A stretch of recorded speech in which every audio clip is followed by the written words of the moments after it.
Sumatera Selatan, salah satu provinsi di Indonesia yang memiliki potensi besar dan selalu menunjukkan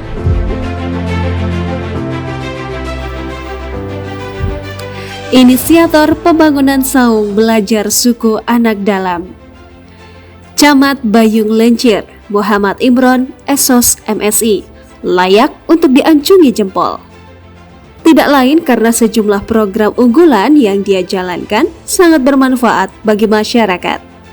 Di antaranya pembangunan saung belajar suku anak dalam, Sungai Badak, Pagar Desa, Kecamatan Bayung Lencir, sehingga anak-anak SAD melek baca dan tulis. Selain kesibukan rutin, suami dari Agus Tuti ini juga punya sederet jabatan di organisasi, seperti Presiden Klub Bayung Lencir FC, Wakil Ketua MPKT Musi Banyu Asin, Wakil Ketua Asosiasi Futsal Kabupaten Musi Banyu Asin, dan Wakil Ketua Asosiasi Sepak Bola Kabupaten Musi Banyu Asin.